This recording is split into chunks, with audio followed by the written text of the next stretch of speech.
അസ്സലാമു അലൈക്കും വറഹ്മത്തുള്ളാഹി തആല വബറകാതുഹു. ബിസ്മില്ലാഹിർ റഹ്മാനിർ റഹീം. അൽഹംദുലില്ലാഹി റബ്ബിൽ ആലമീൻ.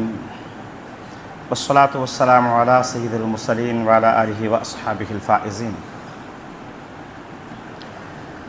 സ്നേഹവും ബഹുമാനവുമുള്ള സത്യവിശ്വാസികളെ, സഹോദരങ്ങളെ, അല്ലാഹു സുബ്ഹാനഹു വ തആല അവൻ്റെ ദീനിൻ്റെ നിയമനിർദ്ദേശങ്ങളും വിധിവിലക്കുകളും കൃത്യമായി പാലിച്ച് ജീവിക്കാൻ നമുക്ക് ഏവർക്കും തൗഫീഖ് പ്രദാനം ചെയ്യട്ടെ. യഥാർത്ഥ മുഅ്മിനീങ്ങളായി ജീവിച്ച് മരിക്കാനും അവസാനം സ്വർഗ്ഗലോകത്ത് മഹാത്മാക്കളുടെ കൂടെ ഒരുമിച്ച് കൂടാനുമുള്ള തൗഫീഖ് അള്ളാഹു നമുക്കും നമ്മോട് ബന്ധപ്പെട്ടവർക്കും പ്രദാനം ചെയ്യട്ടെ. ഇന്ന് നവംബർ മാസം 14-ാം തീയതി ഇന്ത്യയിൽ ശിശുദിനമായിട്ട് ആചരിക്കപ്പെടുന്ന ദിവസമാണ്. 1954 മുതൽ ഇന്ത്യ മഹാരാജ്യത്ത് നവംബർ 14 അഥവാ ഈ രാജ്യത്തിൻ്റെ ആദ്യത്തെ പ്രധാനമന്ത്രി നെഹ്റുവിൻ്റെ ജന്മദിനത്തിൻ്റെ ഭാഗമായി ശിശുദിനമായിട്ട് ആചരിച്ചു വരാറുണ്ട്. അന്തർദേശീയ തലത്തിൽ ലോകത്ത് നവംബർ 20-നാണ് ലോക ശിശുദിനമായിട്ട് ആചരിക്കപ്പെടുന്നത്. കുട്ടികളുടെ അവകാശങ്ങളെക്കുറിച്ചും അവരോട് സമീപിക്കേണ്ട സമീപന രീതികളെക്കുറിച്ചുമൊക്കെ ചർച്ച ചെയ്യപ്പെടുന്ന ദിവസം കൂടിയാണ് ഇന്നത്തെ ദിവസം. പരിശുദ്ധ ഇസ്ലാമിൻ്റെ കാഴ്ചപ്പാടിൽ ശിശുദിനവുമായി ബന്ധപ്പെട്ട ചില കാര്യങ്ങൾ ശ്രദ്ധയിൽപ്പെടുത്താനാണ് ഉദ്ദേശം. അടിസ്ഥാനപരമായി 4 അവകാശങ്ങളാണ് കുട്ടികൾക്ക് ലഭിക്കേണ്ടത്. ഏറ്റവും പ്രധാനമായി ജീവിക്കാനുള്ള അവകാശമാണ്. രണ്ടാമത്തേത് ഭക്ഷണത്തിനുള്ള അവകാശമാണ്. പിന്നീട് വിദ്യാഭ്യാസത്തിനുള്ള അവകാശമാണ്. പിന്നീട് ആരോഗ്യ സുരക്ഷാ അവകാശമാണ്.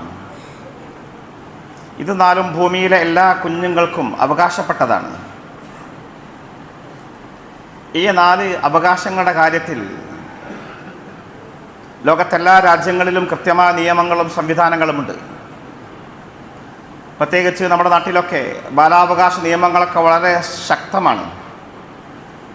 കുഞ്ഞുങ്ങൾക്കെതിരെ നടക്കുന്ന പീഡനങ്ങൾക്കും അവകാശ നിഷേധത്തിനും രാജ്യം ശക്തമായ ശിക്ഷയാണ് നൽകുന്നത്.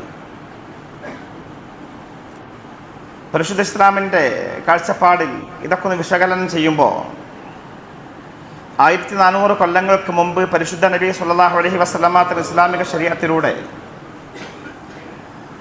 ലോകത്ത് ജനിച്ചു വീഴുന്ന കുഞ്ഞുങ്ങൾക്ക് നൽകിയ കൃത്യമായ അവകാശങ്ങളെക്കുറിച്ചും അവരോട് സമീപിച്ച സമീപന രീതികളുമൊക്കെ നാം മനോഹരമായി ചരിത്രം രേഖപ്പെടുത്തി വെച്ചത് പഠിക്കേണ്ടതുണ്ട്. ഒരു മനുഷ്യനെ സംബന്ധിച്ചിടത്തോളം ജീവിക്കാനുള്ള അവകാശമാണ് ഏറ്റവും പ്രധാനം. ജീവന് ഭീഷണിയുണ്ടാകുന്ന സാഹചര്യങ്ങളിൽ നിന്ന്, സന്ദർഭങ്ങളിൽ നിന്ന്, മേഖലകളിൽ നിന്ന് കുഞ്ഞുങ്ങൾ സുരക്ഷിതരായിരിക്കണം. എന്നാൽ പരിശുദ്ധ ദീൻ എത്രയോ നൂറ്റാണ്ടുകൾക്ക് മുമ്പ് അക്കാലത്ത് ജനിച്ച് വീഴുന്ന കുഞ്ഞുങ്ങൾക്ക്, സ്ത്രീകൾക്ക് കൃത്യമായ സുരക്ഷ ലഭിക്കാത്തൊരു കാലത്ത് ആ സമൂഹത്തിൻ്റെ കൊടും ക്രൂരതയ്ക്കെതിരെ അതിശക്തമായി ശബ്ദിക്കുകയും അതിന് അറുതി വരുത്തുകയും ചെയ്ത മതമാണ് പരിശുദ്ധ ഇസ്ലാം. ഖിയാമത്ത് നാൾ വരെ കോടാനുകോടി വിശ്വാസികൾ പാരായണം ചെയ്യുന്ന ഖുർആൻ ഖണ്ഡിതമായിട്ട് പറഞ്ഞു, വലാ തഖ്തുലൂ ഔലാദകും ഖശ്യത ഇംലാഖ് നഹ്നു നർസുഖുഹും വഇയ്യാകും ഇന്ന ഖത്ലഹും കാന ഖതഅൻ കബീറ. വളരെ കൃത്യമായ ഖുർആന്റെ താക്കീതാണ്, വലാ തഖ്തുലൂ ഔലാദകും ഖശ്യത ഇംലാഖ്. ദാരിദ്ര്യം ഭയപ്പെട്ടുകൊണ്ട് നിങ്ങൾ കുഞ്ഞുങ്ങളെ കൊന്നു കളയരുത് എന്ന്. പലപ്പോഴും മക്കളെ കൊന്നുകളയാൻ മാതാപിതാക്കൾ തയ്യാറാവാറുള്ളത് ദാരിദ്ര്യത്തിൻ്റെ കുടുമ കൊണ്ടാണ്. മക്കളെ തീറ്റിപ്പൊട്ടാൻ കഴിയാതെ വിശന്ന് വലയുന്ന പിഞ്ചു മക്കളുടെ മുഖത്തേക്ക് നോക്കാൻ കഴിയാതെ സ്വന്തം മക്കളെ കൊന്നുകളയുന്ന മാതാപിതാക്കളുണ്ട് ലോകത്തിന്നും. വിശുദ്ധ ഖുർആൻ കൃത്യമായിട്ട് പറഞ്ഞു, അങ്ങനെ ചെയ്തു പോകരുത്, മക്കളെ കൊന്നുകളയരുത്. എന്തുകൊണ്ട്? ഖുർആൻ കൃത്യമായിട്ട് പറഞ്ഞു, നഹ്നു നർസുഖുഹും വഇയ്യാകും, അവർക്കും നിങ്ങൾക്കും ഭക്ഷണം തരുന്നത് നാമാണ്. ലോകത്തെ ഏത് മനുഷ്യ ജീവിക്കും, ജീവജാലങ്ങൾക്കും ഒക്കെ ഭക്ഷണം നൽകുക എന്ന വലിയ ഉത്തരവാദിത്തം ഏറ്റെടുത്തവൻ ഞാനാണ്. ഇന്ന ഖത്ലഹും കാന ഖത്അൻ കബീറ. പിഞ്ചു മക്കളെ വധിക്കുക, അവരെ കൊന്നുകളയുക എന്നുള്ളത് മഹാപാതകമാണ്. ഖത്അൻ കബീറ, അത് മഹാപാതകമാണെന്ന് ലോകത്തോട് ഖുർആൻ കൃത്യമായിട്ട് പറഞ്ഞിട്ടുണ്ട്. ഇന്ന് പിറന്നു വീഴുന്ന കുഞ്ഞുങ്ങൾക്കാണ് ബാലാവകാശ നിയമങ്ങളൊക്കെ ഉള്ളതെങ്കിൽ, ലോകത്തേക്ക് പിറന്നു വീണ കുഞ്ഞുങ്ങൾക്കാണ് ബാലാവകാശ നിയമങ്ങളൊക്കെ ഉള്ളത്. എന്നാൽ ഗർഭസ്ഥ ശിശുവിൻ്റെ കാര്യത്തിൽ പോലും, ഈ ലോകത്തിൽ കടന്നു വരാനിരിക്കുന്ന കുഞ്ഞുങ്ങളുടെ കാര്യത്തിൽ, ഗർഭസ്ഥ ഭ്രൂണാവസ്ഥയിൽ കഴിയുന്ന കുഞ്ഞുങ്ങളുടെ കാര്യത്തിൽ പോലും കൃത്യമായ ശ്രദ്ധ പുലർത്തിയൊരു മതത്തിൻ്റെ ആളുകളാണ് നാം കൃത്യമായിട്ട് പഠിക്കേണ്ടതുണ്ട്, നാം സമൂഹത്തോട് പറയേണ്ടതുമുണ്ട്. ഇന്ന് ലോകത്ത് ജനിക്കുന്ന മക്കളുടെ കാര്യത്തിലാണ് ബാലാവകാശ നിയമങ്ങളും സർക്കാർ നിയമങ്ങളൊക്കെ ഉള്ളത്. എന്നാൽ ജനിക്കാനിരിക്കുന്ന മാതാവിൻ്റെ ഗർഭപാത്രത്തിൽ കഴിയുന്ന ഗർഭസ്ഥ ശിശുവിൻ്റെ കാര്യത്തിൽ പോലും ശ്രദ്ധ പുലർത്തിയ മതമാണല്ലോ പരിശുദ്ധ ഇസ്ലാം. ഹദീസ് കാണാൻ കഴിയും, പുണ്യ നബി സ്വല്ലല്ലാഹു അലൈഹി വസല്ലം പറയാണ്, ഗർഭിണിയുടെ കാര്യത്തിൽ ഗർഭിണി നോമ്പനുഷ്ഠിക്കേണ്ടതില്ല എന്നാണ്. നിർബന്ധമായ വ്രത നാളുകളിൽ, നോമ്പ് കാലങ്ങളിൽ വേണമെങ്കിൽ നോമ്പുകാരിയായ ഗർഭിണിക്ക് വേണമെങ്കിൽ നോമ്പ് ഒഴിവാക്കാം മതം പറയാണ്. കാരണം അവൾ ഗർഭസ്ഥ ശിശുവിൻ്റെ ആരോഗ്യത്തിന് അത് ബാധിക്കുമെങ്കിൽ ഒരു മാതാവിന് ഗർഭസ്ഥ ശിശുവിൻ്റെ കാര്യത്തിൽ നോമ്പ് ഒഴിവാക്കാൻ ഇസ്ലാം അനുവാദം കൊടുക്കുകയാണ്. ഇന്നല്ലാഹ അസ്സ വജല്ല വളഅ അനിൽ മുസാഫിർ ശത്റ സ്വലാ. റസൂലുള്ളാഹി സ്വല്ലല്ലാഹു അലൈഹി വസല്ലം പറയാണ്, യാത്രക്കാരൻ നിസ്കാരത്തിന് പാതി ഇസ്ലാം ഇളവ് ചെയ്തിരിക്കുന്നു. 4 റക്അത്തുള്ള നിസ്കാരം 2 റക്അത്ത് നിസ്കരിക്കേണ്ടതുള്ളൂ യാത്രക്കാരന്, ഖസ്റാക്കാം. വഅനിൽ മുസാഫിരി വൽ ഹാമിലി വൽ മുർലിഇ അസ്സൗം. യാത്രക്കാരനും ഗർഭിണിക്കും മുലയൂട്ടുന്ന ഉമ്മമാർക്കും സ്വന്തം മക്കളുടെ കാര്യത്തിൽ ഭയപ്പെട്ടെങ്കിൽ അവർക്ക് നോമ്പ് ഒഴിവാക്കാം. പരിശുദ്ധ നബി വിശ്വാസം പറയാണ്, ഗർഭസ്ഥ ശിശുവിൻ്റെ കാര്യത്തിൽ, മുലയൂട്ടുന്ന കുഞ്ഞുമക്കൾ, ആ കുഞ്ഞുമക്കളൊക്കെ കാര്യത്തിൽ ഈ ഉമ്മമാർക്ക് വേണമെങ്കിൽ നോമ്പ് ഒഴിവാക്കാമെന്ന് ലോകത്തിനെ പഠിപ്പിക്കുന്ന ഗർഭസ്ഥ ശിശുവിൻ്റെ ആരോഗ്യ പരിരക്ഷയുടെ കാര്യത്തിൽ പോലും ഇത്രമാത്രം ശ്രദ്ധ പുലർത്തി പരിശുദ്ധനായ മുഹമ്മദ് നബി സ്വല്ലല്ലാഹു അലൈഹി വസല്ലം തങ്ങൾ. ഗർഭഛിദ്രം ഇസ്ലാം കർശനമായിട്ട് വിലക്കിയ കാര്യമാണ്.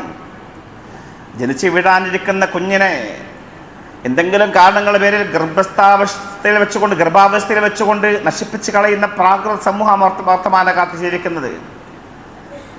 തങ്ങൾ വിചാരിക്കാത്ത സമയത്ത് കുഞ്ഞുങ്ങളുണ്ടായി കഴിഞ്ഞാൽ, അല്ലെങ്കിൽ കുഞ്ഞുണ്ടായാൽ ഭാരമാകുമെന്ന് വിചാരിച്ചുകൊണ്ട് ഭ്രൂണഹത്യ ചെയ്യുന്ന, ഗർഭഛിദ്രം ചെയ്യുന്ന മനുഷ്യർ ഇന്നും ലോകത്ത് ജീവിച്ചിരിപ്പുണ്ട്. പക്ഷേ പരിശുദ്ധ ഇസ്ലാം അതിനെ കർശനമായിട്ട് വിലക്കി ഗർഭഛിദ്രം കൊലപാതകത്തിന് തുല്യമായിട്ട് കൊലപാതകമായിട്ട് പരിഗണിച്ചു.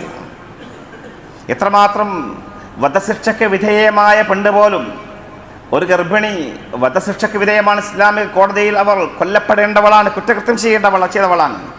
അവൾ ഗർഭിണിയാണെങ്കിൽ ഗർഭസ്ഥ ശിശുവിനെ മാനിച്ചുകൊണ്ട് അവൾക്ക് പോലും ഇളവ് കൊടുത്തൊരു മതം. ഗർഭിണിയായ ഒരു പെണ്ണ് അള്ളാഹു റസൂലിന്റെ മുമ്പിൽ വരികയാണ്. ഗർഭിണിയാണ് അവൾ. വരുമെന്ന് പറയണത്, ഇന്നി സനയതു ഫതഖിർനി യാ റസൂലല്ലാഹ്, നബിയെ ഞാൻ വിഭജിച്ചിട്ടുണ്ട്, എന്നെ ശുദ്ധീകരിക്കണമെന്നാണ്. ഗാമിദിയ എന്ന് പറയുന്ന ഒരു പെണ്ണ്, അവളൊരു വലിയ തെറ്റ് ചെയ്തു പോയി. എന്താണ്? വിഭജിച്ചു പോയി. ഇസ്ലാമിക കോടതിയിൽ അവൾ കുറ്റക്കാരിയാണ്, ശിക്ഷിക്കപ്പെടേണ്ടവളാണ്, കൊല്ലപ്പെടേണ്ടവളാണ്. നബിയുടെ മുമ്പിൽ വന്ന് പറയാൻ, നബി എന്നെ ശുദ്ധീകരിക്കണം, ഞാൻ വിഭജിച്ചു എന്ന്. അല്ലാതെ പ്രവാചകൻ അവരെ പറഞ്ഞു വിടാൻ ശ്രമിക്കുന്നുണ്ട്. വീണ്ടും വന്ന് പറയുന്നു, ഇന്നി ഹുബ്ബുലാ മിനസ് സിന, നബിയെ ഞാൻ സത്യമാണ് പറയുന്നത്, ഞാൻ വ്യഭിചരിച്ചു എന്ന് മാത്രമല്ല, ഞാൻ ഗർഭിണിയാണ്.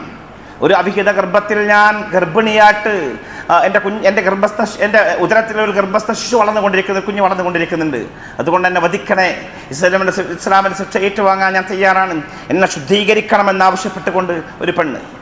ഇസ്ലാം ഉണ്ടാക്കിയ മാറ്റങ്ങൾ നോക്കണം. അവൾ കുറ്റക്കാരിയാണ്, വേണമെങ്കിൽ അവൾക്ക് മറച്ചു വെക്കാം, ആരും കാണാതെ കുറ്റകൃത്യം ഒളിപ്പിച്ചു വെക്കാം. പക്ഷെ അവൾ ചിന്തിക്കുന്നത്, ഞാൻ ഈ ബാഹ്യ ലോകത്ത്, ഈ സമൂഹത്തിൻ്റെ മുമ്പിൽ ഞാൻ എൻ്റെ തെറ്റ് മറച്ചു വെച്ചാലും പടച്ച റബ്ബിൻ്റെ മുമ്പിൽ ഞാൻ വഷളാകും. അതുകൊണ്ട് ദുന്യാവിൽ തന്നെ ശുദ്ധീകരിക്കപ്പെട്ടുകൊണ്ട് തൗബ ചെയ്ത് പോകണം. അതുകൊണ്ട് ഇസ്ലാം ഉണ്ടാക്കിയ പരിവർത്തനമാണ് മാനസികമായ പരിവർത്തനം. ലോകത്തെ പല വിപ്ലവങ്ങൾ ഉണ്ടായിട്ടുണ്ട്, പരിവർത്തനങ്ങൾ ഉണ്ടായിട്ടുണ്ട്, മാറ്റങ്ങൾ ഉണ്ടായിട്ടുണ്ട്.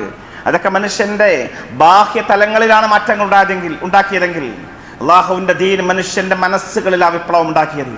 ഈ പെണ്ണിനെ ഇങ്ങനെ ഒന്ന് പറയിപ്പിക്കാനും സ്വയം വധശിക്ഷ ഏറ്റുവാങ്ങാനും ആ പെണ്ണിനെ സജ്ജമാക്കിയതും പ്രാപ്തമാക്കിയതും ഇസ്ലാമിൻ്റെ ഈ സംസ്കരണ പ്രവർത്തനങ്ങളാണ്. ഈ പെണ്ണ് പറയണത്, നബി എന്നെ ശുദ്ധീകരിക്കണമെന്നാണ്. മഹാനായ പ്രവാചകൻ സല്ലല്ലാഹു അലൈഹി വസല്ലം മാത്രം പറഞ്ഞു, നീ ഗർഭിണിയാണ്, തിരിച്ചു പോകണം, ഫദ്ഹബി ഹത്താ തലിദി, തിരിച്ചു പോവുക, നീ പ്രസവിച്ചിട്ട് വാന്ന്. കാരണം ഗർഭസ്ഥ ശിശുവിനെ സംരക്ഷിക്കപ്പെടേണ്ടതുണ്ട്. ഞാൻ പറഞ്ഞതാണ്, ഗർഭസ്ഥ ശിശു പോലും സംരക്ഷിക്കപ്പെടണം. അവൾ തിരിച്ചുപോയി പ്രസവിച്ച് പ്രസവം കഴിഞ്ഞ് നബിയുടെ മുമ്പിൽ വന്നു. കൈക്കുഞ്ഞുമായി വന്ന പെണ്ണിനോടെന്നാണ് റസൂൽ പറഞ്ഞു, വീണ്ടും തിരിച്ചു പോകാൻ പറഞ്ഞു, ഇത് ഹബീ, തിരിച്ചു പോവുക. ഇമാം മുസ്ലിമിൻ്റെ ഹദീസാണ്. തിരിച്ചുപോയി അവൾക്ക് നീ മുലപ്പാൽ കൊടുക്കൂ. കൃത്യമായിട്ട് ആ കുട്ടിയുടെ മുലപ്പാൽ കുടിക്കേണ്ട കാലഘട്ടം പൂർത്തിയായതിന് ശേഷം, മുലകുടി നിർത്തിയതിന് ശേഷം തിരിച്ചു വരാൻ പറയാണ്. ഇസ്ലാമിക കോടതിയുടെ മുമ്പിൽ കൊലശിക്ഷയ്ക്ക് അല്ലെങ്കിൽ വധശിക്ഷയ്ക്ക് വിധേയമാക്കപ്പെടേണ്ട ഒരു പെണ്ണിനെ തുറന്നുവിട്ടു ഇസ്ലാം, ഗർഭസ്ഥ ശിശുവിനെ വിചാരിച്ചുകൊണ്ട്.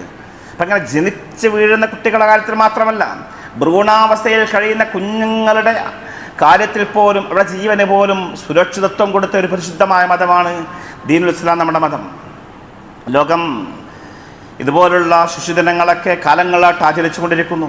പക്ഷെ അതേ സമയത്ത് വചാരമായി പ്രഭാഷണം നടത്താനും മനോഹരമായി സംസാരിക്കാനും ലോകത്തെ പല രാഷ്ട്ര നേതാക്കൾക്ക് പറ്റുമെങ്കിലും ലോകത്ത് ലക്ഷക്കണക്കിന് കുഞ്ഞുങ്ങളാണ് പ്രതിദിനം കൊല്ലപ്പെട്ടുകൊണ്ടിരിക്കുന്നത്. ഗസയിലൊക്കെ നാം കണ്ടു, ഈ പറഞ്ഞ് 4 അവകാശവും നിഷേധിക്കപ്പെട്ട പാവപ്പെട്ട കുഞ്ഞുങ്ങളാണ് ഗസയിലുള്ളത്.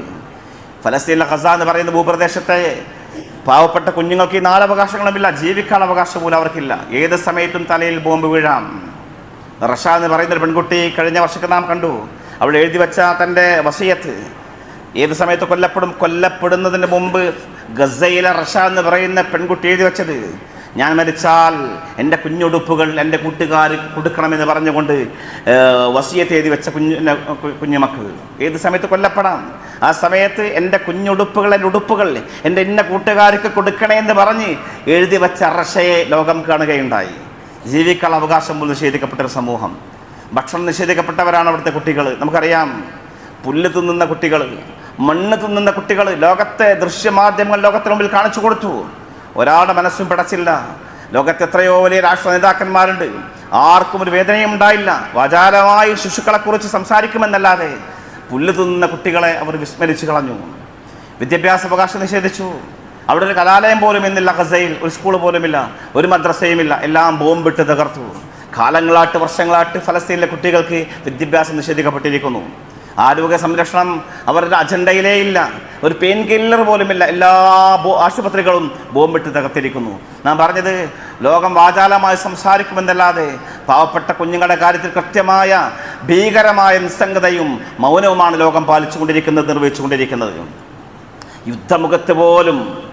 യുദ്ധമുഖത്ത് പോലും പിഞ്ചുമക്കൾ കൊല്ലപ്പെടരുത് എന്ന് ലോകത്തോട് അനുശാസിച്ച, കൃത്യമായിട്ട് പറഞ്ഞ് പ്രാവർത്തികമാക്കിയ മതമാണ് പരിശുദ്ധ ഇസ്ലാം. ഒരു യുദ്ധത്തിലും കുഞ്ഞുങ്ങൾ കൊല്ലപ്പെടാൻ പാടില്ല. യുദ്ധത്തിന് പോകുന്ന സ്വഹാബത്തിനോട് അല്ലാഹുവിന്റെ പ്രവാചകൻ നിർദ്ദേശിക്കാറുണ്ട്, ലാ തഖ്തുലൂ ശൈഖൻ ഫാനിയ, വയോവൃദ്ധരായ മനുഷ്യരെ നിങ്ങൾ കൊന്നുകളയരുത് എന്ന്. പ്രായമേറിയ വളരെ വൃദ്ധകളായ പാവപ്പെട്ട മനുഷ്യരെ കൊന്നുകളയരുത്. ഏത് മതക്കാരാണെങ്കിലും കൊല്ലാൻ പാടില്ല. വലാ തിഫ്ലൻ സ്വഗീറ, ചെറിയ കുട്ടികൾ നിങ്ങൾ കൊല്ലരുതേ.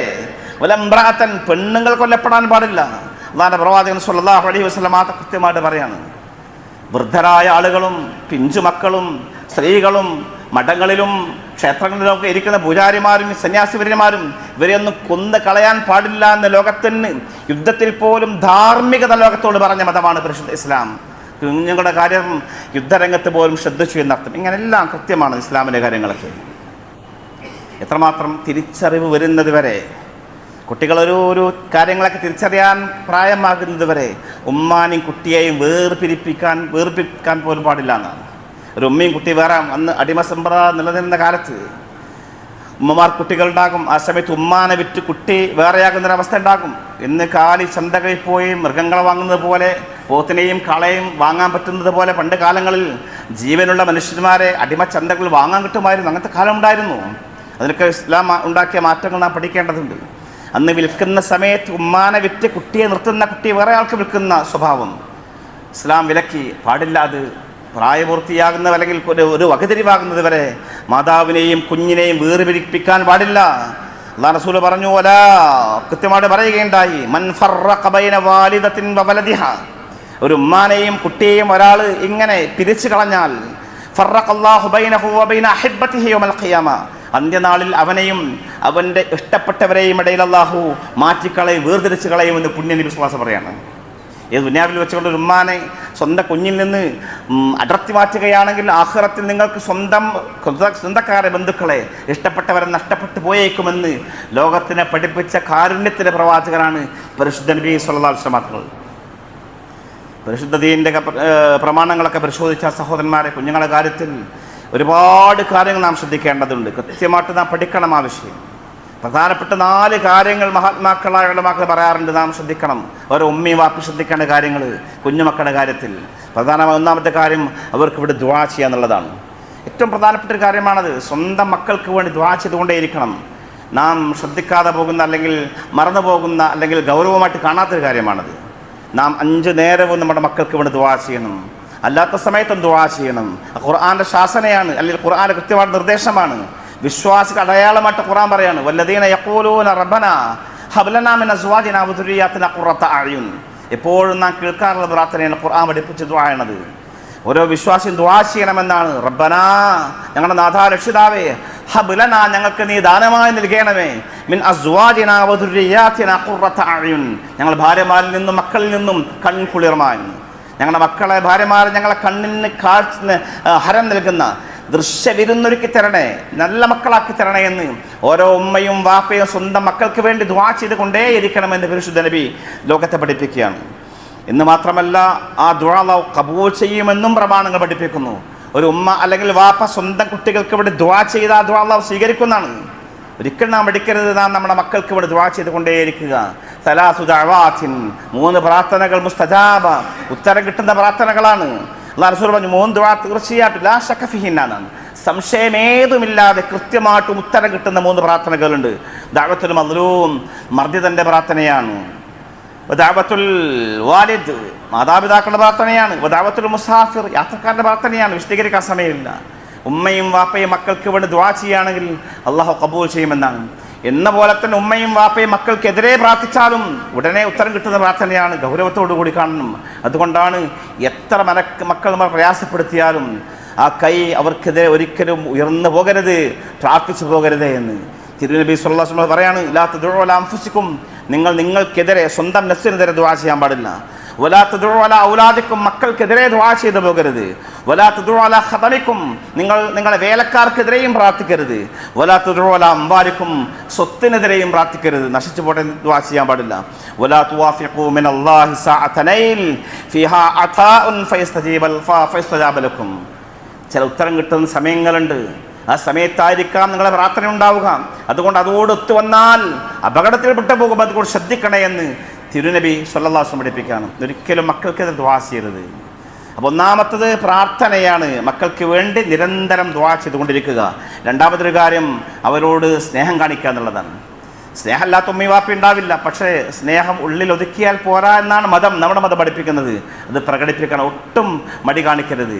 വലിയ മക്കളാണെങ്കിൽ പോലും, കെട്ടിച്ചവരാണെങ്കിൽ പോലും, കല്യാണം കഴിച്ച മക്കളാണെങ്കിൽ പോലും സ്നേഹം കാണിക്കുന്നതിൽ ലുബ്ദും പിശുക്കും കാണിക്കാൻ പാടില്ല.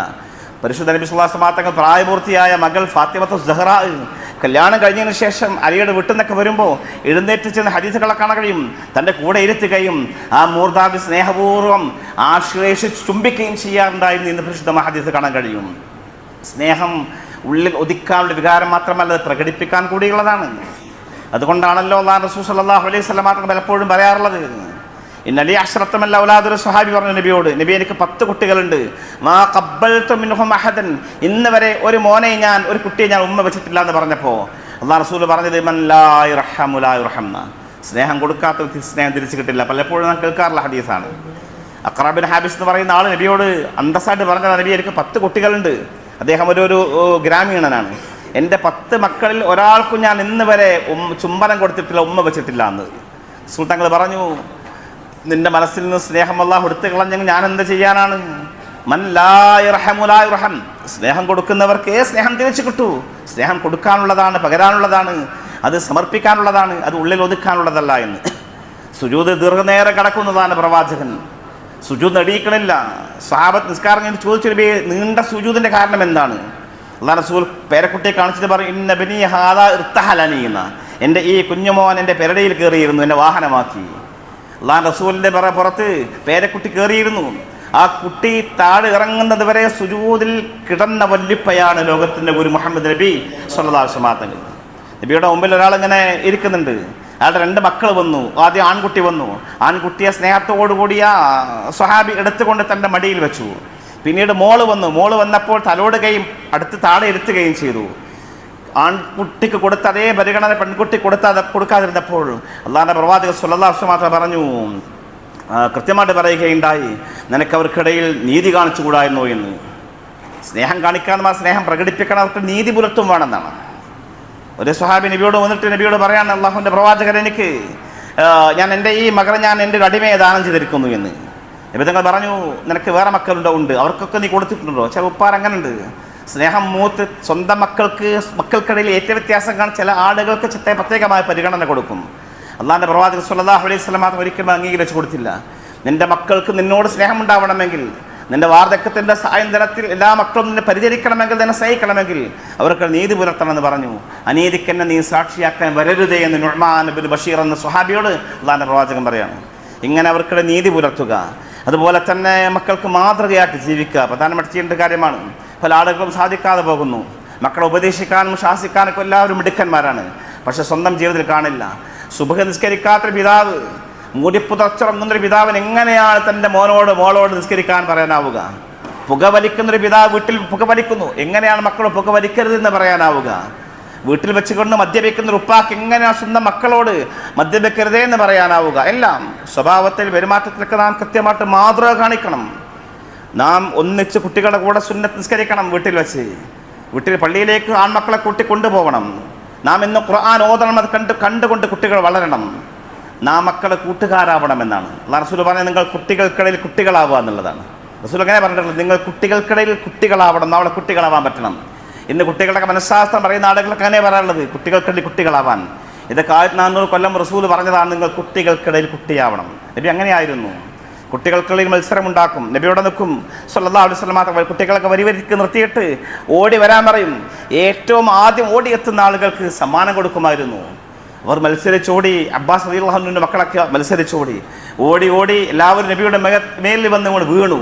ഓരോരുത്തരും പറഞ്ഞു, ഞാനാണ് ആദ്യം, ഫസ്റ്റ് ഞാനാണെന്ന് പറഞ്ഞുകൊണ്ട് മത്സരിക്കുന്ന ആളുകൾ. എല്ലാവർക്കും അല്ലാഹുവിൻ്റെ പ്രവാചകൻ ഈത്തപ്പഴം കൊടുത്തുകൊണ്ട് എല്ലാവരെയും സമാധാനിപ്പിച്ചു എന്ന ഹദീസുകൾ കാണാൻ കഴിയും. ഇങ്ങനെ കുട്ടികളെ സ്നേഹിക്കാനും ശാസിക്കാനും ഒക്കെ നമുക്ക് സാധിക്കണം. കുട്ടികൾ ഈ സമൂഹത്തിൻ്റെ പൊതു സ്വത്താണ്.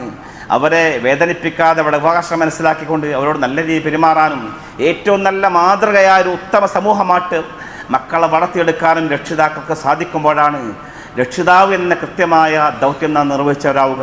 അള്ളാഹു സുബ്ഹാനഹു വ തആല നമ്മുടെ മക്കളൊക്കെ നല്ലവരാക്കി തിരുമാറാവട്ടെ.